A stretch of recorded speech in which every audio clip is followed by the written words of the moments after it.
Bonjour et bienvenue sur ma chaîne Un thé à Montréal. Aujourd'hui, je vais vous faire un tagine de kefta, des boulettes de viande hachée.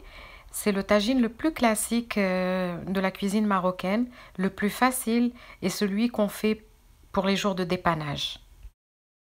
Je commence par faire revenir un oignon dans de l'huile d'olive. Ensuite, je vais y rajouter 2 gousses d'ail.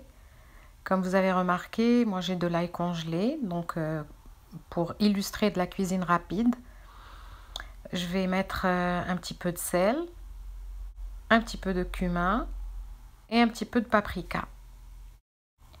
Je remue bien mes épices. Je rajoute l'équivalent d'un demi-verre d'eau. Je recouvre le tagine et je le laisse cuire pour une dizaine de minutes. Pour ajouter une quantité généreuse de tomates coupées en petits dés. À ce niveau-là, vous pouvez mettre un coulis de tomates. Personnellement, je préfère les tomates en morceaux, ça donne un peu plus de corps à la sauce. Je remue, je le recouvre et je le laisse cuire à petit feu. Entre-temps, je prépare ma viande hachée.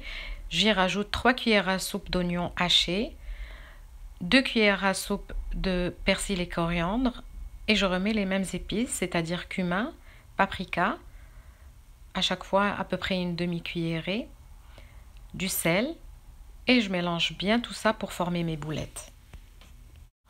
Avec les mains, c'est toujours beaucoup plus facile.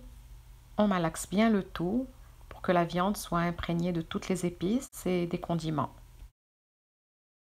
Lorsque j'ai fini de façonner les boulettes, je viens les placer dans le tagine délicatement. Oups, désolé pour ce bain de vapeur.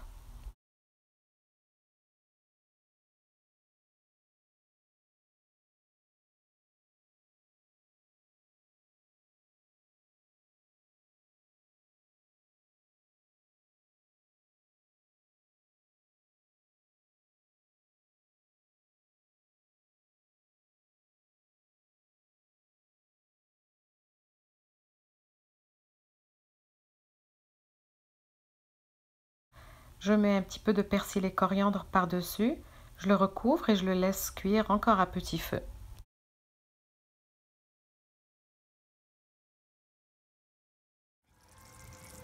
Les boulettes de viande sont bien cuites dans la sauce qui a réduit complètement.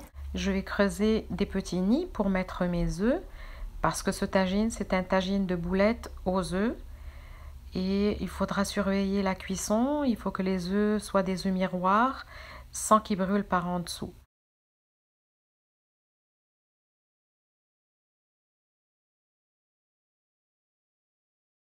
Voilà, les jaunes d'œufs doivent être fluides alors que les blancs d'œufs doivent être bien cuits. Je dédie ce tagine à tous ceux qui ne le connaissent pas et aussi à toutes ces jeunes filles qui ne l'ont jamais préparé pour leurs premières expériences. Ce plat s'accompagne merveilleusement avec un thé à la menthe. Si vous l'avez aimé, abonnez-vous, commentez, likez et mettez un pouce bleu. Merci et à la prochaine.